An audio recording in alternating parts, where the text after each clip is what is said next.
اعوذ باللہ من الشیطان الرجیم بسم اللہ الرحمن الرحیم اللہم صلی علی سیدنا و مولانا محمد وعلی آل سیدنا و مولانا محمد وبارک وسلم وصلی علیہ۔ انتہائی عزت و احترام کے لائق سامعین ذی احتشام، آج کی ہماری یہ نشست حج کی ورکشاپ کے حوالے سے اور تربیتی نشست کے حوالے سے انعقاد پذیر ہے۔ اللہ تعالیٰ کی بارگاہ کے اندر دعا ہے کہ مالک کائنات جن جن حضرات کو اپنے گھر کی حاضری کے لیے بلا رہا ہے، اللہ تعالیٰ انہیں حج مبروک کی سعادت نصیب فرمائے۔ حج ایک فریضے کا سفر ہے اور اس سفر کو عام سفر نہیں سمجھنا چاہیے، بلکہ قرآن حکیم کے اندر اللہ تعالیٰ نے بہت سی آیات کے اندر حج کے احکامات کو، بیت اللہ کی عزت و تکریم کو اور وہاں کے جو معاملات ہیں ان کو قرآن حکیم کے اندر بطور حکم نازل فرمایا ہے۔ اور حضور اکرم صلی اللہ علیہ وآلہ وسلم نے جو ارکان اسلام بیان کیے ہیں ان میں سے ایک اہم رکن حج بیت اللہ ہے۔ تو یہ کب فرض ہوتا ہے؟ سب سے پہلی بات تو یہ ہے کہ جو بندہ صاحب استطاعت ہے اور اس کے پاس جتنے دنوں کا وہ حج کرنا چاہتا ہے اس کا مال موجود ہے، اور اتنے ہی دنوں کے لیے اس کے جو پیچھے اس کے متعلقین لوگ ہیں، یعنی اس کی اولاد ہے جو اس کی ذمہ داری ہیں، ان کا خرچہ بھی موجود ہے، تو اس وقت اس بندے پہ حج فرض ہو جاتا ہے۔ جب حج فرض ہوتا ہے تو اس کے بعد اس کے اندر جلدی کرنا یہ حضور اکرم صلی اللہ علیہ وآلہ وسلم کا حکم ہے کہ جب تم صاحب استطاعت ہو جاؤ تو پھر حج کرنے کے اندر دیر نہ کرو۔ اس دفعہ ہم چونکہ 2026 کے حج کو ڈسکس کر رہے ہیں، تو سب سے پہلے ہم اس حج کی تیاری کے حوالے سے آپ کے سامنے کچھ گزارشات پیش کرنے کی سعادت حاصل کریں گے۔ سب سے پہلے آپ نے جو اپنی تیاری کرنی ہے، اور اس کے حوالے سے آپ ہماری اسکرین کو بھی ساتھ ساتھ دیکھ سکتے ہیں کہ آپ نے کس نیت سے یہ سفر کرنا ہے۔ خالصتاً اللہ کی رضا، اللہ کو راضی کرنا اور اپنے گناہوں کی بخشش، یہ نیت کے اندر شامل ہونا چاہیے۔ اور حج چونکہ ایک دو ملکوں کے درمیان ہمارا معاہدہ بھی ہے، ایک گورنمنٹ آف پاکستان اس میں انوالو ہے اور ایک گورنمنٹ آف سعودی عرب اس میں انوالو ہے، تو اس حوالے سے کچھ باتیں ایسی بھی آئیں گی جو ہماری وزارت کے متعلقہ ہوں گی، اور کچھ باتیں ایسی ہوں گی کہ جو سعودی وزارت کے متعلقہ ہوں گی۔ تو اس حوالے سے دونوں وزارتوں کا جو مشترکہ اجلاس ہے وہ کئی بار ہو چکا ہے، اور انہوں نے پاکستانی عازمین حج کے لیے جو سہولیات دی ہیں وہ مختلف اپنے چینلز پہ بھی انہوں نے اپلوڈ کی ہیں۔ تو سب سے پہلے آپ نے تیاری کرنی ہے، اور تیاری کے لیے آپ نے سامان، جو آپ نے حج کے لیے سامان اپنا رکھنا ہے، یہ آپ کے سامنے لسٹ آ گئی ہے، آپ اس کو دیکھ بھی سکتے ہیں کہ جو مرد حضرات ہیں انہوں نے 2 احرام رکھنے۔ احرام 2 انسلی وائٹ چادریں جن کو احرام کہا جاتا ہے، وہ آپ نے 2 سیٹ ان کے رکھنے ہیں، یعنی 4 چادریں آپ نے رکھنی ہیں۔ اور اسی طرح خواتین جو ہیں انہوں نے 2 عبایا یا حج کا جو جیسے عمرے کے لیے وہ لباس اختیار کرتی ہیں، اس طرح کے 2 عبایا اور اسکارف وغیرہ وہ اپنے ساتھ رکھنا ہے۔ مرد حضرات نے احرام کے ساتھ جو بیلٹ یوز ہوتا ہے وہ بیلٹ بھی اپنے ساتھ رکھنا ہے۔ مرد حضرات کے لیے پہننے کے لیے جو چپل آپ نے یوز کرنی ہے وہ چپل آپ نے کینچی چپل یوز کرنی ہے۔ اور یہ بات بھی یاد رکھیں کہ اس وقت جب یہ حج ہو رہا ہوگا تو شدت کی گرمی ہو، تو کوشش کرنی ہے کہ اس میں پلاسٹک میٹیریل کی بنی ہوئی چپل نہ ہو، بلکہ وہ لیدر کی چپل ہو، کیونکہ وہ کم گرم ہوتا ہے اور پلاسٹک جلدی گرم ہو جاتا ہے، اور اگر وہ جوتی گرم ہو جائے تو آپ کو پاؤں میں ورم آ سکتا ہے اور پاؤں زخمی ہو سکتا ہے۔ تو اس لیے ایسی جوتی کا انتخاب کرنا ہے کہ جو گرمی کے موسم کو برداشت کرے، لیکن ہو وہ کینچی چپل کی طرز پہ، یعنی آپ کے جو ہاتھوں کی پاؤں کی جو ابری ہوئی ہڈی ہے وہ نظر آنی چاہیے۔ اور خواتین کے لیے بھی بہتر وہی ہے کہ وہ ویسی چپل پہنے، ورنہ وہ کوئی دوسری اور چپل بھی پہن سکتی ہیں۔ اس کے بعد آپ کے پاس ٹاول ہونا چاہیے۔ عام لباس جو پہننے کے ہیں، جتنے دن کا آپ کا سفر ہے اس حساب سے 5 یا 6 جوڑے آپ نے اپنے ساتھ وہ مناسب اپنے سامان کے حساب سے رکھنے، کم از کم 5 سے 6 جوڑے ہونے چاہیے۔ اور خواتین کیونکہ احرام آگے جو طریقہ آئے گا تو بتائیں گے کہ ان کو بال باندھنے کے لیے جو چھوٹی رومالی استعمال ہوتی ہے وہ ان کے پاس 2 سے 3 کم از کم 2 اور زیادہ بھی آپ رکھ سکتے ہیں، کیونکہ گرمی کا موسم ہے تو روز تبدیل کرنا پڑتا ہے۔ اسی طرح اپنے بیگ کو لگانے کے لیے چھوٹا ٹالا ہے، ٹوپی ہے، ٹوتھ پیسٹ ہے، آپ کے روزمرہ کی ضرورت کے لیے آپ کے صابن ہے، اس کے علاوہ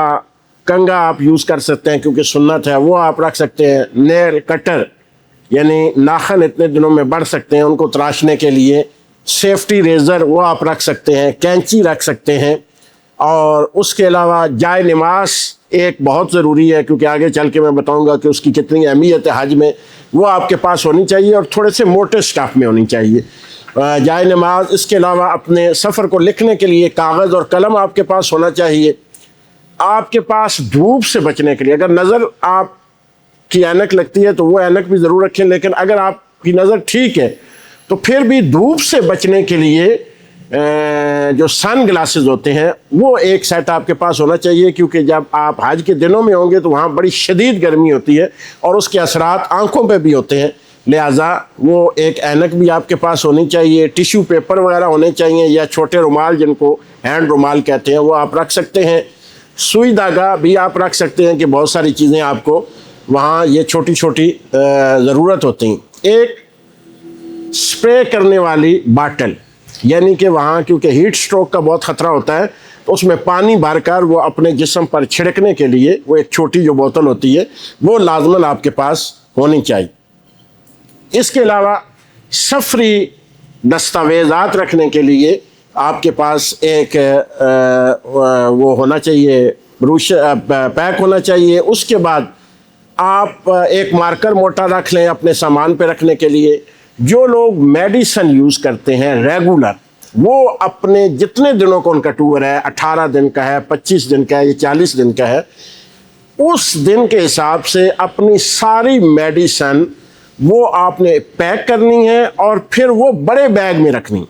یہ 2 چیزیں ضروری ہیں کہ ایک تو ان کو پیکنگ بھی ٹھیک کرنی ہے اور ایک بڑے بیگ میں رکھنی ہے، ہینڈ کیری میں نہیں رکھنی۔ اور جن لوگوں کو کوئی بیماری نہیں ہے وہ نارمل بیماری کے لیے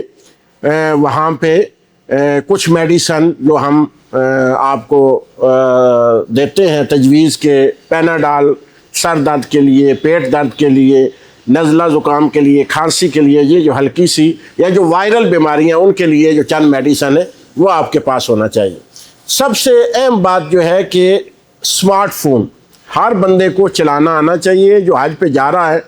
اس کے پاس اسمارٹ فون ہونا چاہیے اور اسے چلانا بھی آنا چاہیے، کیونکہ وہاں بہت سارے کام آپ کے اس فون کے ذریعے بھی ہونے۔ اور سب سے اہم بات کہ سعودی عرب میں جو اتنے دن آپ نے رہنا ہے وہاں جو آپ نے اخراجات کرنے ہیں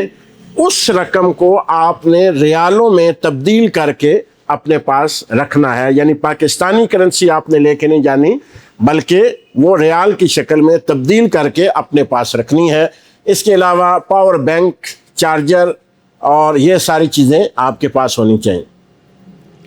اگلی سب سے اہم بات یہ ہے کہ سعودی عرب کے اندر منشیات کے حوالے سے سخت سزائیں، یعنی وہاں کسی بھی منشیات میں اگر بندہ پکڑا جائے تو اس کی سزا موت ہے۔ لہٰذا سعودی عرب میں یہ جتنی مین سٹریم کی ہیں یہ منشیات، ان کے علاوہ جو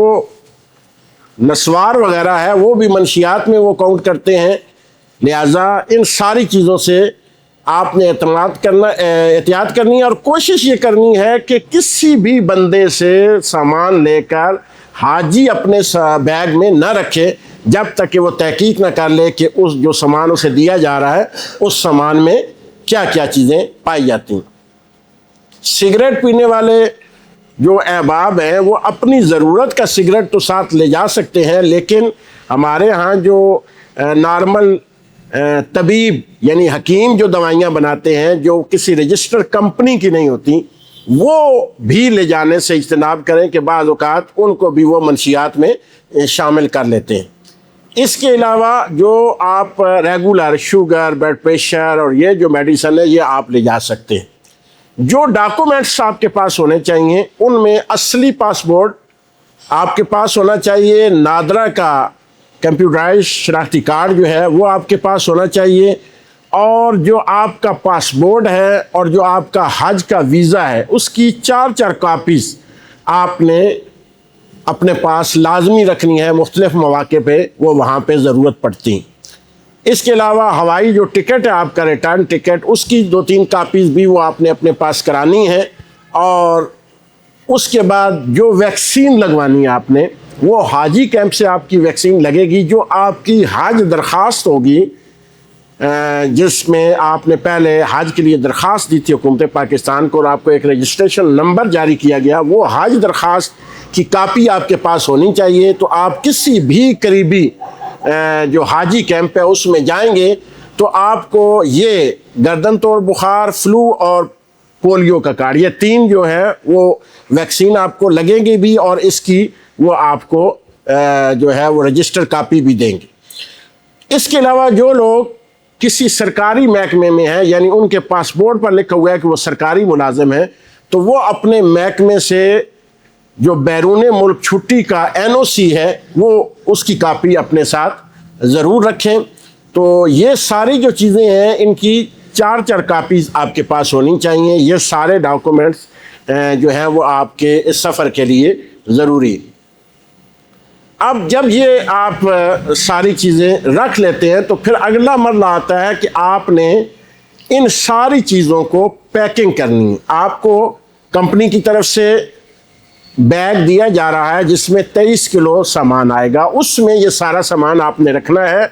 ہینڈ کیری میں صرف آپ نے احرام یا احرام والی چپل یا راستے میں جو ہلکا پھلکا کھانے کے کچھ خشک میوہ جات ہیں وہ رکھنے ہیں۔ کوئی بھی لوہے کی چیز آپ نے چھوٹے بیگ میں ہینڈ کیری میں نہیں رکھنی، بلکہ یہ ساری پیکنگ جو ہے آپ نے بڑے بیگ میں کرنی ہے۔ میڈیسن بھی بڑے بیگ میں رکھنی ہے، چھری، کانٹا، اس کے علاوہ نیل کٹر اور یہ ساری جو بڑی چیزیں ہیں یہ آپ نے لوہے کی یہ آپ نے اس میں رکھنی ہے بڑے بیگ میں، اور اس کو آپ نے پیک کر لینا ہے۔ اور جب آپ کی فلائٹ کا ڈیٹ ہوگا، روانگی ہوگی، اس سے پہلے سب سے پہلے آپ نے اپنے گھر سے نکلتے ہوئے شرعی غسل کرنا۔ شرعی غسل سے مراد یہ ہے کہ جب بندے پہ غسل فرض ہو جاتا ہے تو اس کے بعد جو غسل کیا جاتا ہے، یعنی اس کے سارے فرائض اور سنتیں ادا کرنے کے بعد، یعنی گلے میں 3 دفعہ پانی اس طرح کرنا کہ حلق تک اس کا غرارہ ہو، ناک کی سخت ہڈی تک پانی 3 دفعہ ڈالنا، اور پورے جسم کو 3 دفعہ ایسے دھونا کہ کوئی جسم پہ غلاظت نہ رہے۔ یہ 3 فرض ہیں، اگر یہ پورے نہ ہوئے تو آپ کا شرعی غسل نہیں ہوگا۔ اور سنت طریقہ یہ ہے کہ پہلے پورے جسم کو اچھی طرح صاف کر لیں، غیر ضروری بال جو ہے وہ اتار لیں، اور اس کے بعد آپ پورا وضو کر لیں، اور وضو کے بعد یہ 3 فرض ادا کرنے کے بعد آپ اپنا غسل مکمل کر لیں۔ اس کے بعد جن لوگوں نے مدینہ شریف جانا ہے، بعض حاجیوں کی فلائٹ جو پہلے جا رہے ہیں ان کی مدینہ شریف ہے، اور جو آخر میں ہمارے حاجی جائیں گے ان کی ڈائریکٹ جدہ میں ہے، تو ان دونوں کی کیفیات مختلف ہیں۔ جو لوگ مدینہ شریف جا رہے ہیں ان لوگوں نے احرام نہیں باندھنا ہے، بلکہ سادہ کپڑوں میں ہی انہوں نے مدینہ شریف پہنچنا ہے۔ اور جن لوگوں نے جدہ کی فلائٹ ہے انہوں نے اپنا احرام ساتھ رکھنا ہے، اور جس ایئرپورٹ سے وہ ٹریول کر رہے ہیں، پاکستان سے، چاہے کراچی سے، چاہے لاہور سے، ملتان سے، یا اسلام آباد، پشاور سے، تو وہاں بورڈنگ کے بعد ریسٹ ایریا میں جا کر آپ نے احرام باندھنا ہے، جیسے آپ عمرے کے لیے احرام باندھتے ہیں۔ تو یہ 2 سفر ہو گئے۔ اب آپ کی تیاری آ جائے گی۔ سب سے پہلے آپ جب ایئرپورٹ پہ پہنچیں گے تو آپ نے اپنا سامان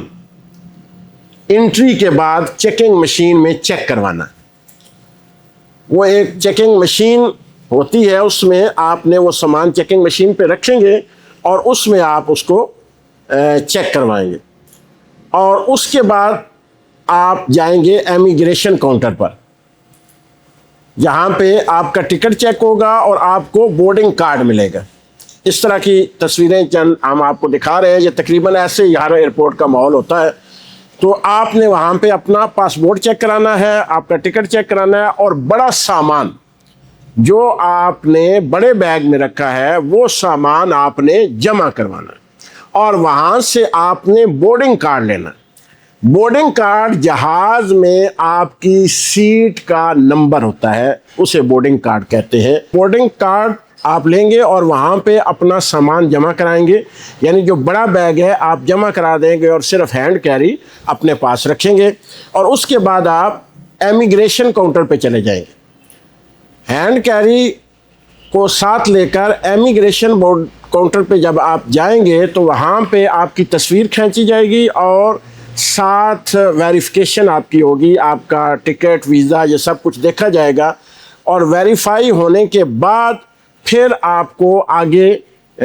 لانچ میں بھیج دیا جائے گا، جہاں ریسٹ ایریا جسے ہم کہتے ہیں کہ وہاں آپ بیٹھنے کے لیے آپ کا انتظام ہوگا۔ یہ وہ جگہ ہے جہاں سے جدہ جانے والے لوگ احرام باندھیں گے، جدہ جانے والے لوگ احرام باندھیں گے، اور مدینہ جانے والے لوگ احرام نہیں باندھیں گے۔ احرام باندھ کے آپ نے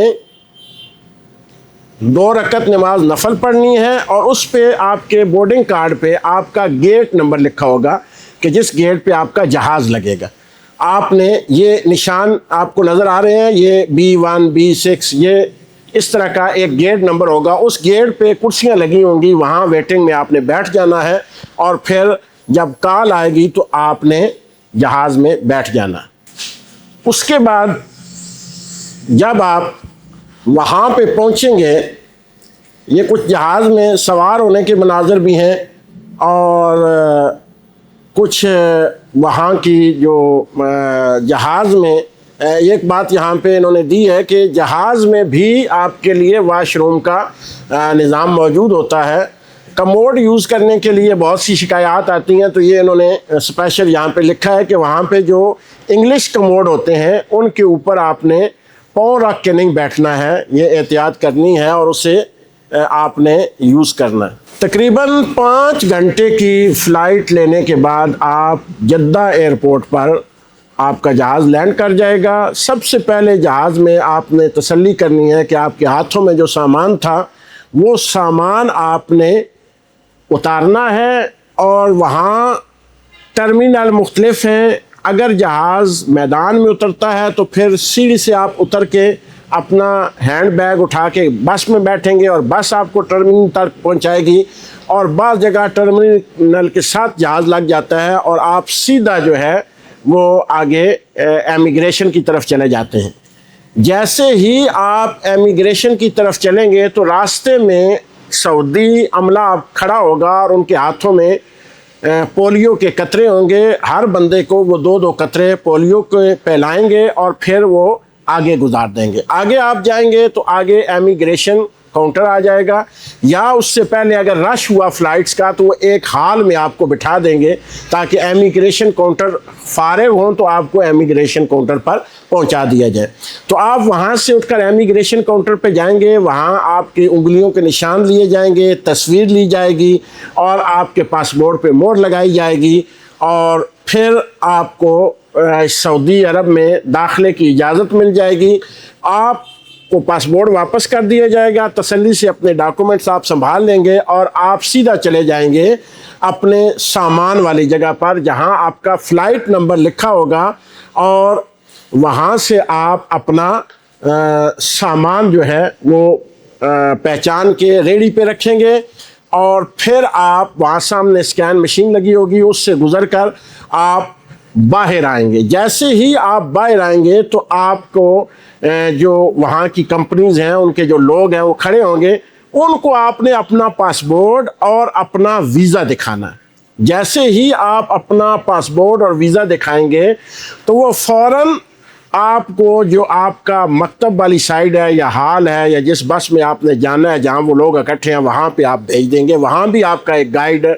موجود ہوگا جو آپ کو ایک بس میں بٹھائے گا اور آپ کو مکتب تک وہ بس لے جائے گی۔ سعودی عرب نے جو مکتب بنایا ہوا ہے حجاج کرام کے استقبال کے لیے،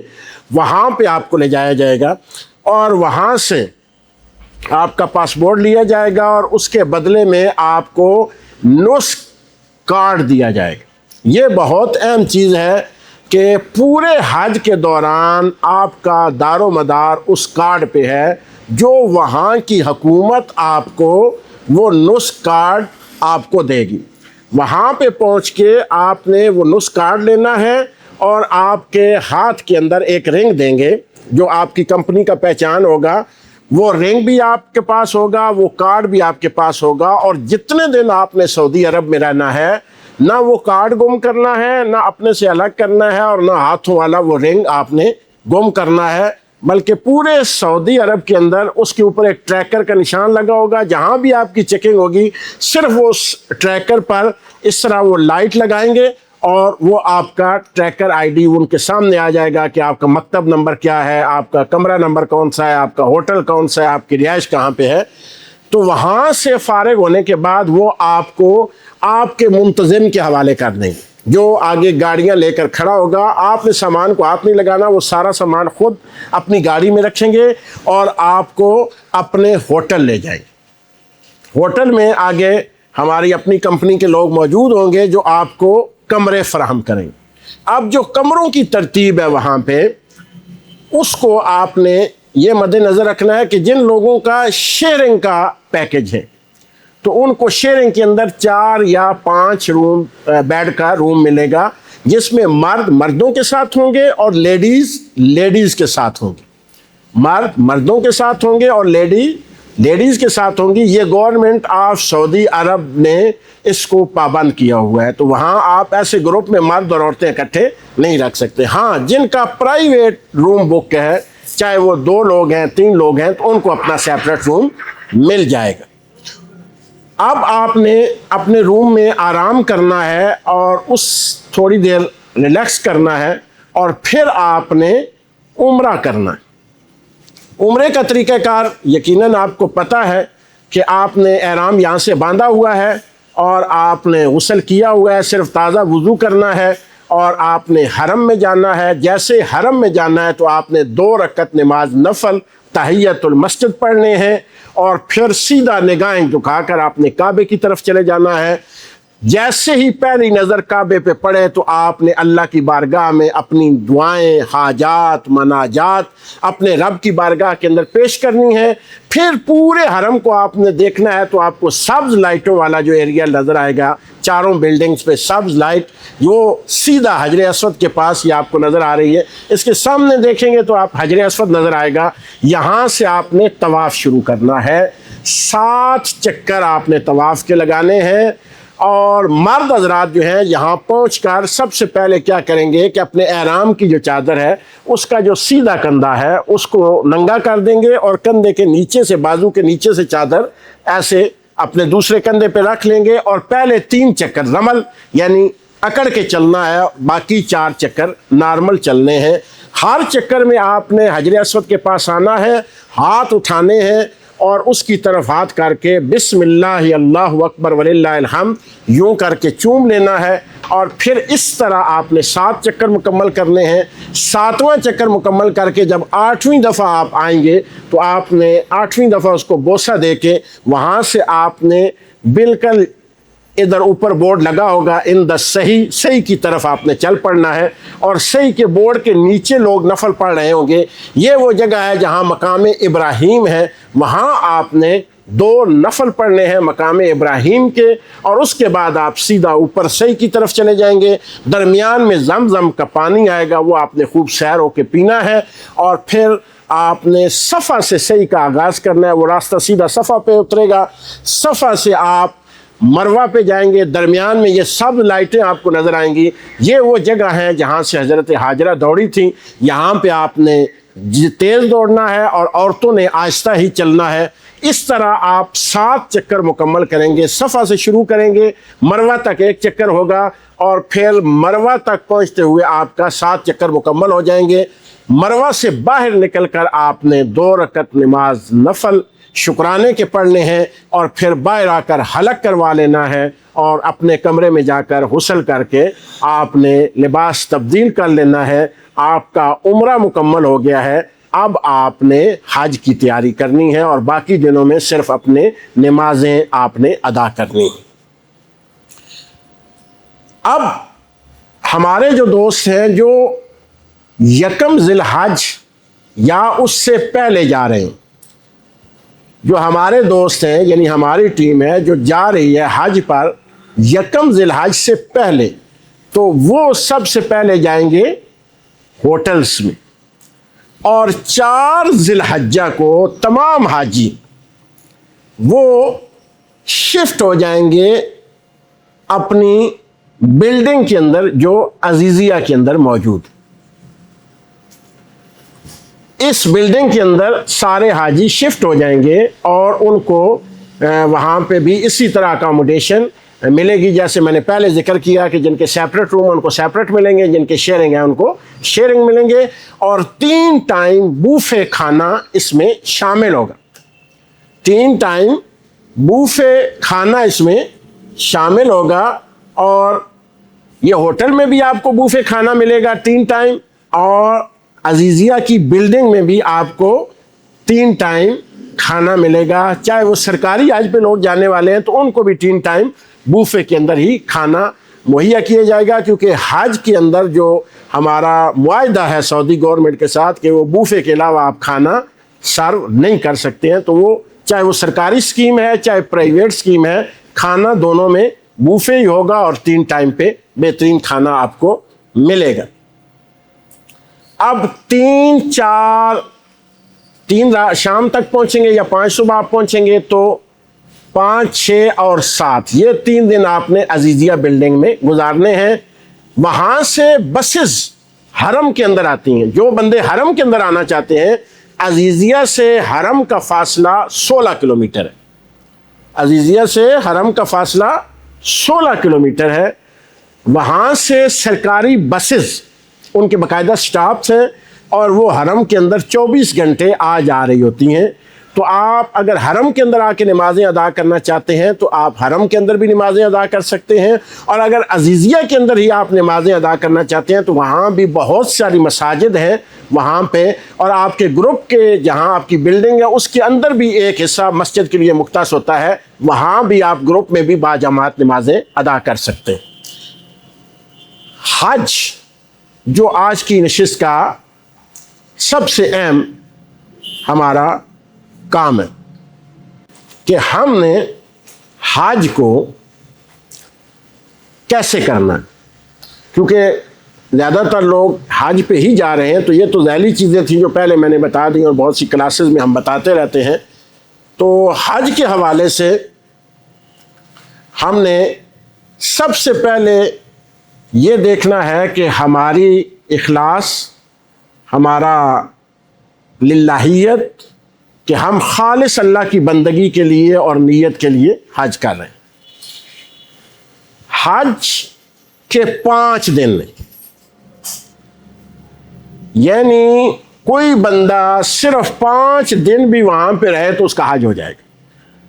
یعنی یہ 5 دن آپ نے مخصوص دنوں میں مخصوص جگہ پہ رہنا ہے، اسی کا نام حج. پہلا دن حج کا 8 ذی الحجہ ہے. 8 ذی الحجہ کو ہم نے شفٹ ہونا ہے منا کے خیموں میں. یہ تصویریں آپ دیکھ رہے ہیں، یہ منا کے خیموں کی تصویریں ہیں.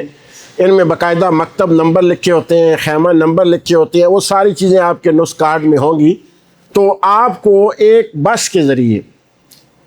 اپنے خیموں میں شفٹ کر دیا جائے گا. جو ایک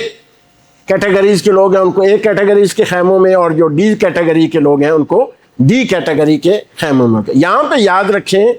کہ یہ جو 5 دن ہیں ان سب کا انتظام سعودی گورنمنٹ کے اپنے ہاتھ میں ہوتا ہے.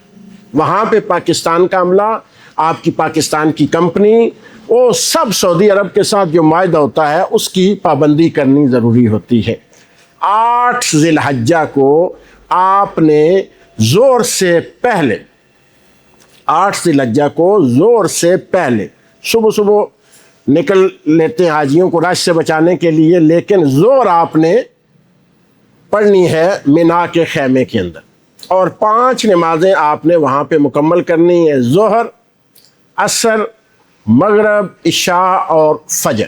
9 کی فجر، 8 کی زور سے لے کر 9 ذی الحجہ کی فجر آپ نے مینا کے خیموں میں گزارنی ہے۔ 9 ذی الحجہ کی فجر کی نماز پڑھنے کے فوراً بعد تمام حجاج کرام نے عرفات کے میدان کی طرف موو کرنا ہے۔ یہ نقشہ آپ دیکھ رہے ہیں، یہ جو اس میں سے آپ کو نیلے رنگ کے راستے نظر آ رہے ہیں، یہ پیدل راستے، تو کچھ لوگ گاڑیوں پہ جاتے ہیں،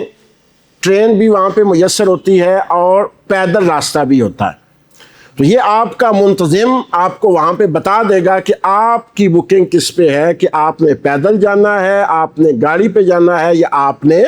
ٹرین پہ جانا ہے۔ ٹرین زیادہ تر سرکاری حجاج کے لیے ہوتی ہے، پرائیویٹ جتنے بھی حجاج ہیں ان کے لیے اپنی بسز ہوتی ہیں، 50 بندے کے لیے ایک بس مختص ہوتی ہے۔ آپ کا جو معلم ہے وہ آپ کو بتا دے گا بس کا ٹائم، آپ نے تیار رہنا ہے۔ اب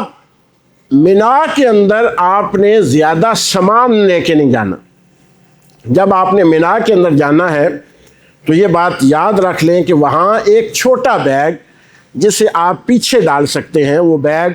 آپ کے پاس ہونا چاہیے، جس میں ایک احرام تو آپ نے، وہ احرام ہے جو آپ نے اپنی رہائش گاہ سے حج کے لیے باندھ دینا ہے، وضو کر کے غسل کر کے آپ نے وہ احرام باندھ لینا ہے، اور ایک ایکسٹرا چادر احرام کی آپ نے اس بیگ میں رکھنی ہے، کیونکہ 3 دن یا 4 دن آپ نے وہاں پہ رہنا ہے، تو اگر پاکی ناپاکی کا کوئی مسئلہ ہو جاتا ہے تو آپ نے ایک چادر وہ ایکسٹرا یوز کر لینی ہے، سارا احرام آپ نے تبدیل نہیں کرنا ہے، تو آپ نے ایک ایکسٹرا احرام کی چادر اپنے ساتھ رکھنی ہے، اور ایک جوڑا کپڑوں کا، اور وہ جائے نماز جو میں نے پہلے کہی تھی کہ موٹی جائے نماز آپ کے پاس ہونی چاہیے، وہ اس میں ہونی چاہیے، ایک چھتری جو آپ کے پاس پہلے موجود ہوگی وہ بھی اس بیگ میں ہونی چاہیے، اور اس کے ساتھ پانی کی باٹل جو آپ کے پاس موجود ہے وہ اس میں ہونی چاہیے، اور کچھ خشک میوہ جات جو دوران سفر آپ کی ضرورت پڑ سکتی ہیں، یا ہلکی پھلکی شوگر کم ہو جاتی ہے، یا کسی کا BP کا مسئلہ ہو جاتا ہے، تو وہ جو خشک میوہ جات ہیں وہ اس چھوٹے سے بیگ میں، یہ پوری کائنات ہوگی آپ کا 5 دنوں کے لیے، یہ بیگ ہی آپ کا ہم سفر ہوگا۔ آپ نے وہ بیگ لے کر آپ نے نکل جانا ہے عرفات کی طرف۔ الحمدللہ عرفات میں بھی اب حکومت سعودی عرب کی طرف سے بہت بڑی بڑی مارکیز لگی ہوتی ہیں، اور ان کے اندر AC وغیرہ لگے ہوتے ہیں، تو آپ نے احتیاط یہ کرنی ہے کہ ان 5 دنوں کے اندر آپ نے دھوپ سے بچنا ہے، کیونکہ انتہائی شدت کی گرمی ہوگی جب یہ حج ہوگا، اور اس حج کے اندر ہیٹ سٹروک اور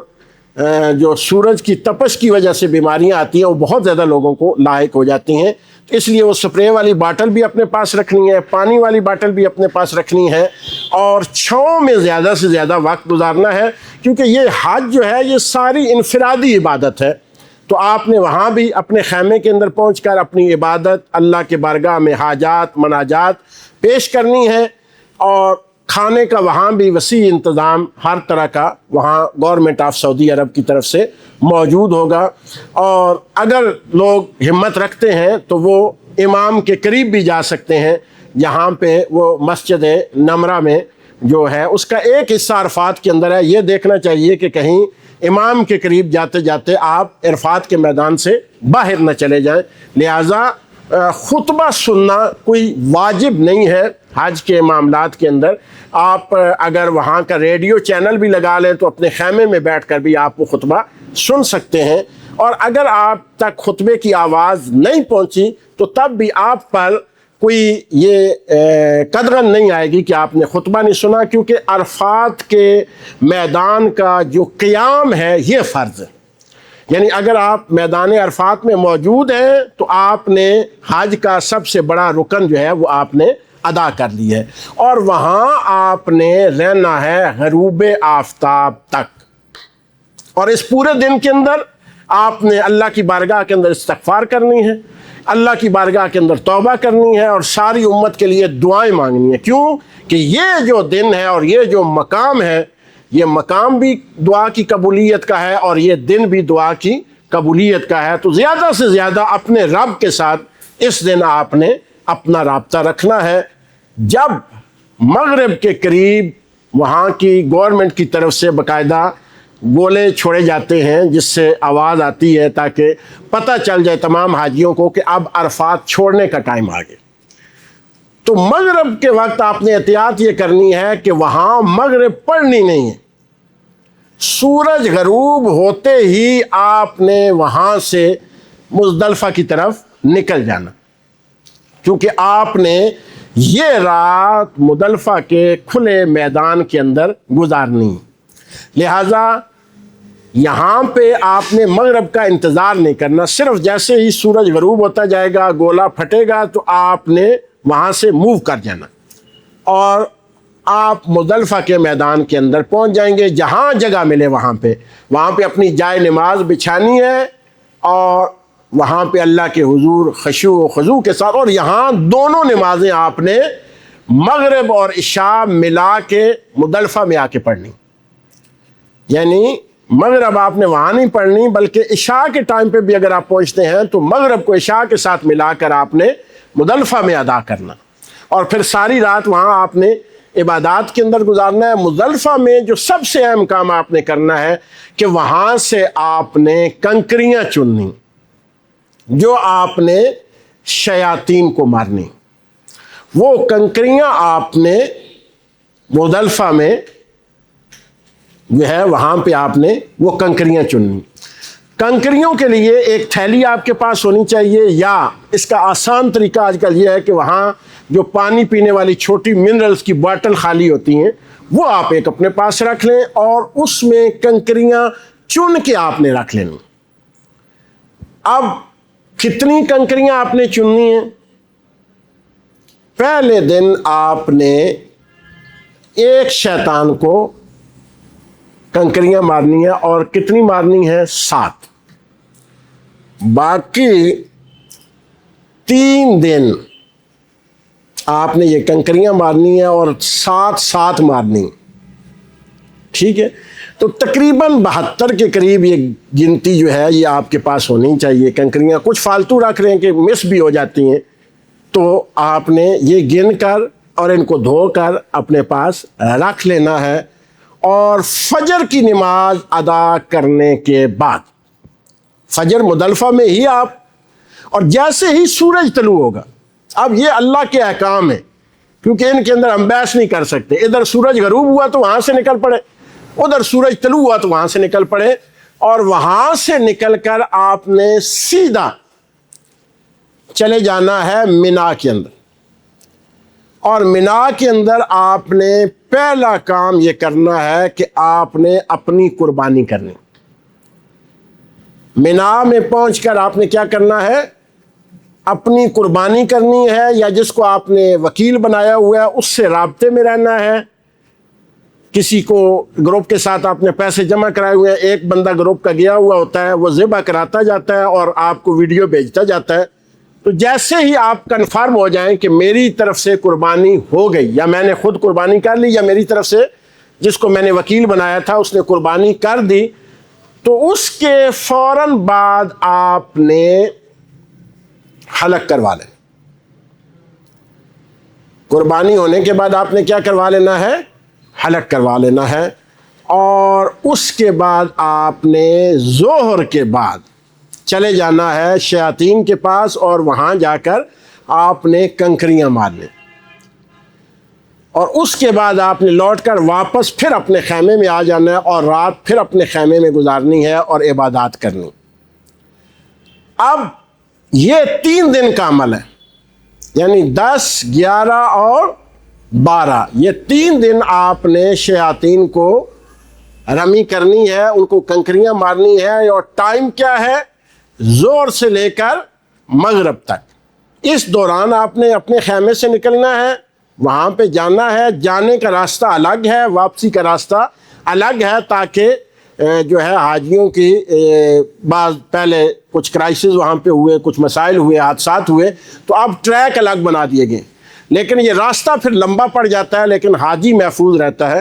تو اس دوران آپ نے اپنے آپ کو گرمی سے بھی بچانا ہے، اپنی صحت کا بھی خیال رکھنا ہے، اور یہ باقی 3 دن جو ہیں آپ نے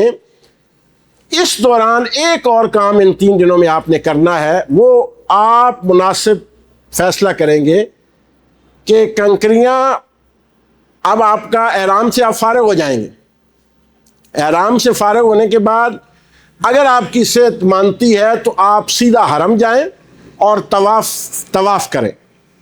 طواف کے ساتھ سعی بھی کریں، اور اگر تھکے ہوئے ہیں تو خیمے میں جائیں، آرام کریں۔ تھوڑا سا آرام کرنے کے بعد اگلے دن کنکریاں مارنے کے ٹائم سے پہلے جو ٹائم ہے اس درمیان آپ مینج کر لیں کہ آپ جا کے طواف بھی کر لیں اور سعی بھی کر لیں۔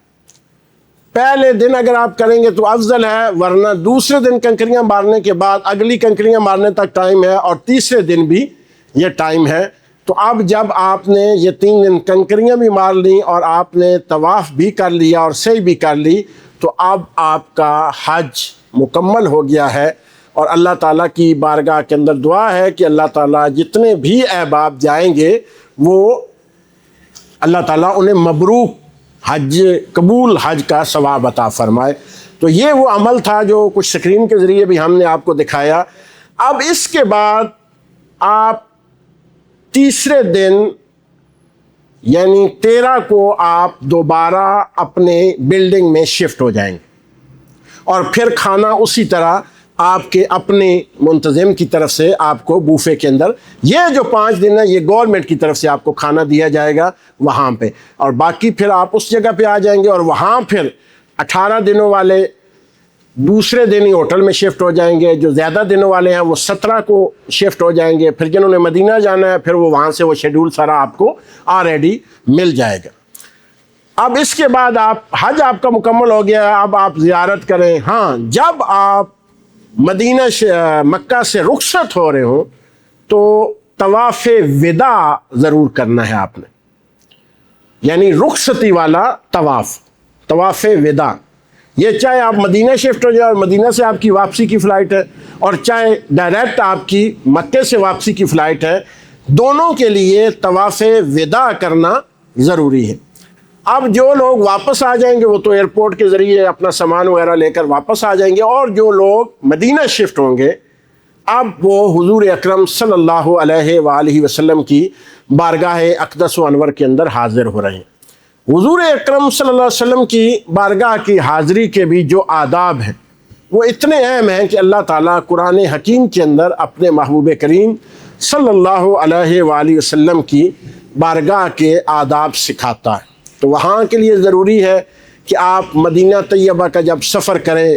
تو درود شریف پڑھتے ہوئے یہ سفر جاری رکھیں۔ مدینہ الرسول صلی اللہ علیہ وآلہ وسلم میں جب بھی آپ پہنچیں تو سب سے پہلے، چونکہ آپ سفر سے آئے ہوتے ہیں، تو آپ اپنے ہوٹل میں جائیں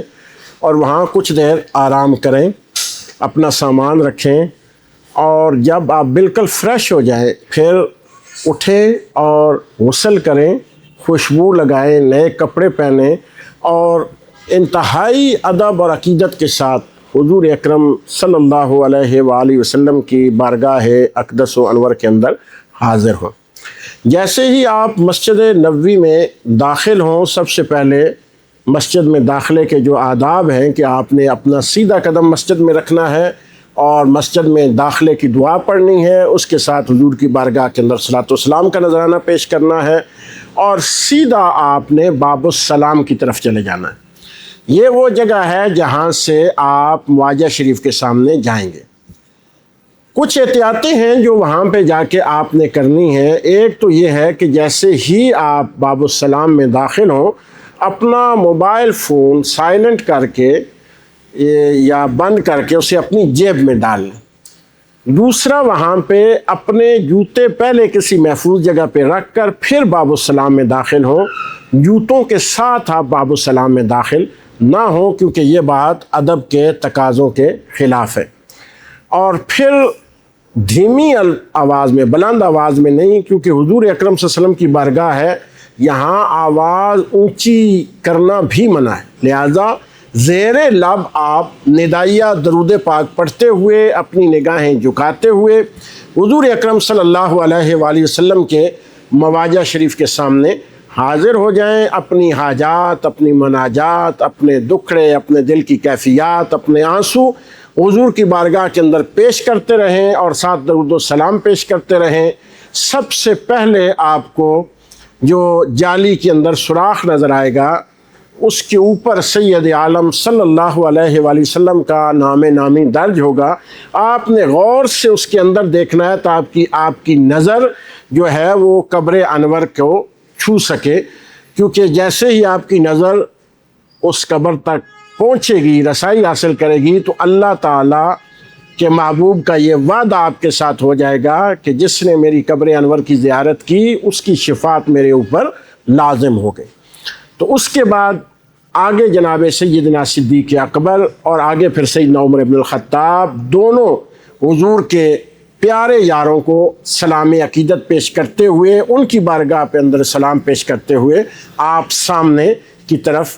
ادب کے ساتھ نکل جائیں گے اور ذرا دور بیٹھ کر پھر اپنی ساری حاجات مناجات حضور کی بارگاہ کے اندر جتنی دیر آپ بیٹھنا چاہیں بیٹھ کے پیش کریں، اور پھر وہاں سے اٹھ کر پھر آپ سامنے جنت البقیع کے اندر چلے جائیں، جہاں سب سے پہلے سیدہ کائنات مخدومہ کائنات سیدہ فاطمۃ الزہرا سلام اللہ تعالی علیہا اپنی اولاد پاک کے ساتھ وہاں پہ جلوہ گر ہیں۔ آپ کی بارگاہ کے اندر نذرانہ عقیدت پیش کریں۔ 5 سے 10 ہزار تک کے قریب صحابہ کرام وہاں پہ جلوہ گر ہیں، ان کی بارگاہ کے اندر سلام ناز پیش کریں۔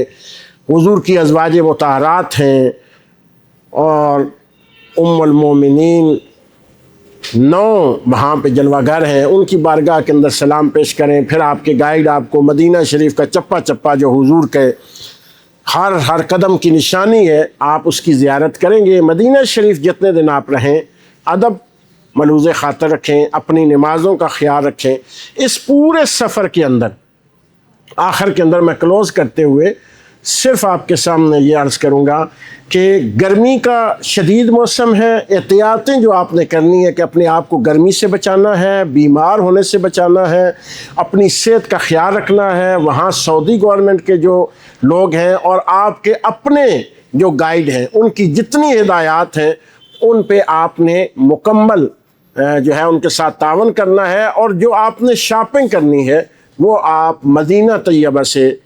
کیجئے، اور وہاں سے آپ کھجور لیں، وہاں سے آپ دوستوں کے لیے تحفے لیں، تو جتنی بھی شاپنگ ہے آپ وہاں سے کریں، اور پھر وہاں سے آپ کا واپسی کا سفر ہو جائے گا۔ اور جو لوگ پہلے مدینہ طیبہ جا رہے ہیں ان کے لیے یہ ہے کہ وہ اسی طرح سیدھا جائیں گے، اپنے ہوٹل میں جائیں گے، حضور کی بارگاہ میں سلام عقیدت پیش کریں گے جتنے دن ان کا مدینہ شریف میں سٹے ہے۔ جب وہ مدینہ شریف سے نکلیں گے تو پھر وہ وہاں سے احرام باندھ کر بیر علی سے